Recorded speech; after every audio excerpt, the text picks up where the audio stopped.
Hello, dear viewer or viewers.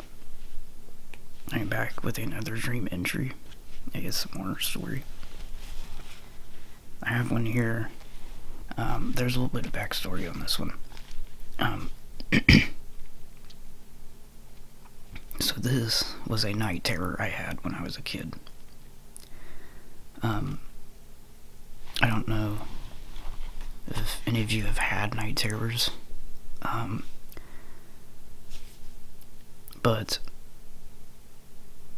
I think the best way that I can describe a night terror to someone who hasn't had one, it's like a sleep paralysis dream. But it's a nightmarish sleep paralysis dream. So, I used to get sleep paralysis a lot when I was younger.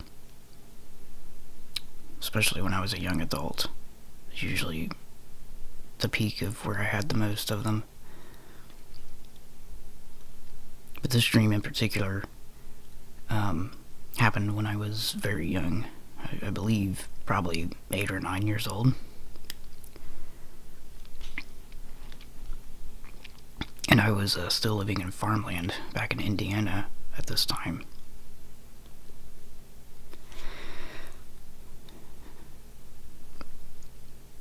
I remember vividly waking up. You'll hear this when I read the entry, but I remember vividly waking up in my room. And when you're in the grips of sleep paralysis, you can't move. You can't move anything. Usually, I can move my eyes, but that's about it. And it's a pretty scary experience, especially if you've never experienced it before. Okay, so I'm going to read the entry, and then I'll give you my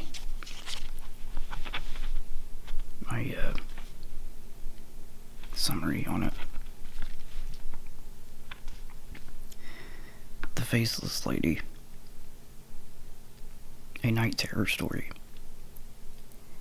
Written circa 2005.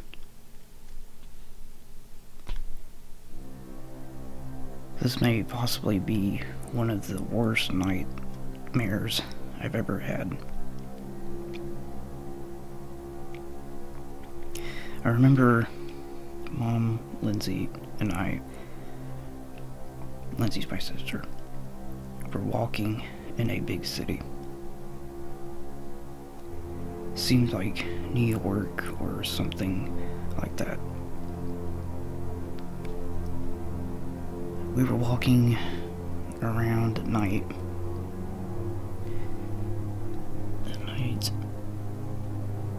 Middle of the night. I don't know why I worded it that way.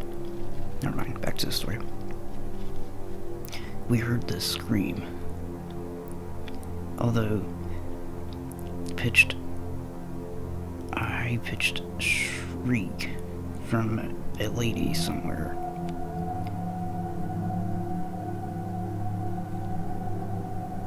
We ended up in this alleyway, wherever you heard it. We saw this lady with a cloak over her head.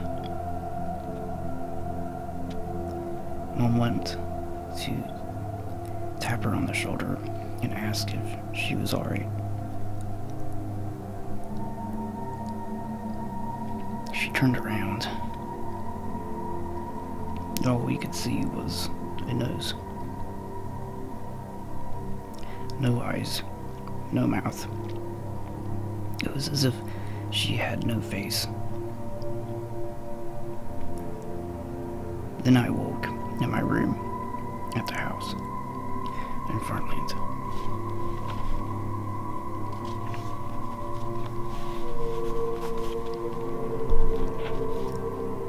Everything was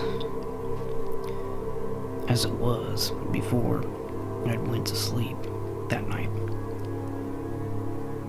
It was still late at night. I went to move or get up but I couldn't budge. It felt like I was paralyzed. And I saw that lady's face again. No eyes, no mouth. And I heard that scream again. I tried so hard to move my arms, or my legs at least.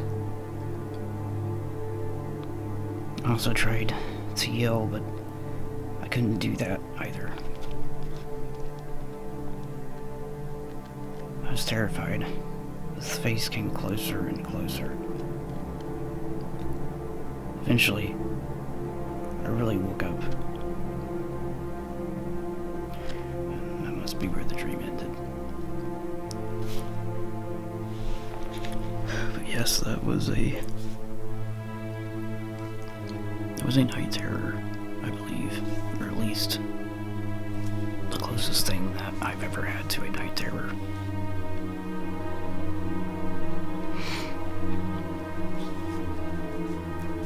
But no, I think the scariest thing about it was not being able to move, but realizing I was in my room still. And there's something primal in your fight or flight responses kick in when you feel vulnerable like that. Now mind you, I'm 8 or 9 years old.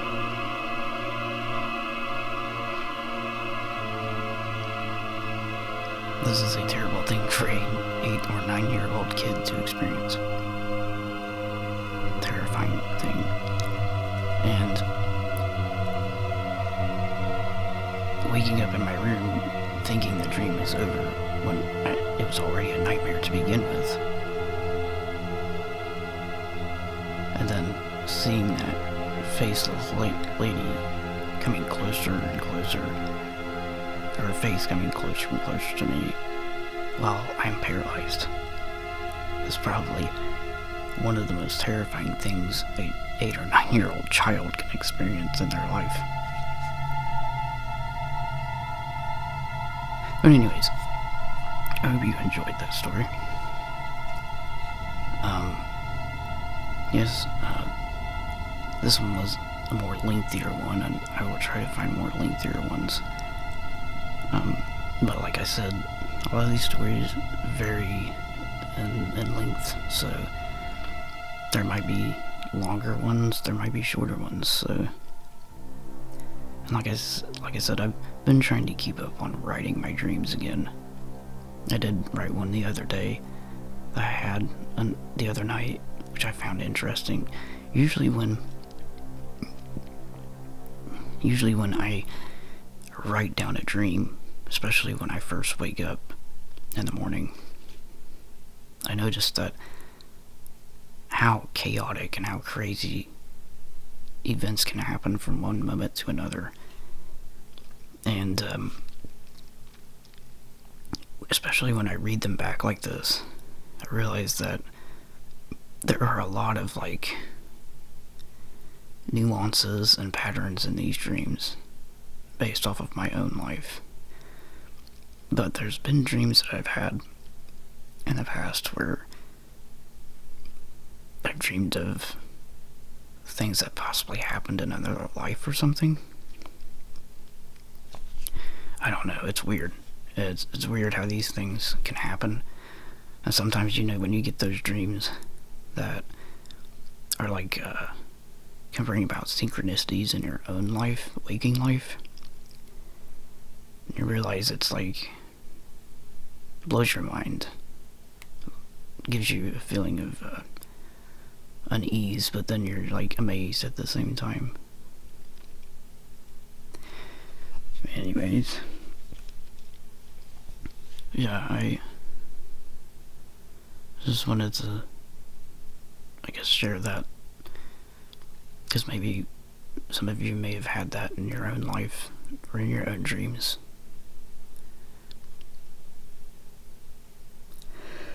I'm going to leave this one here. Yeah, I hope you like these dream series ones. They're fun to do and make.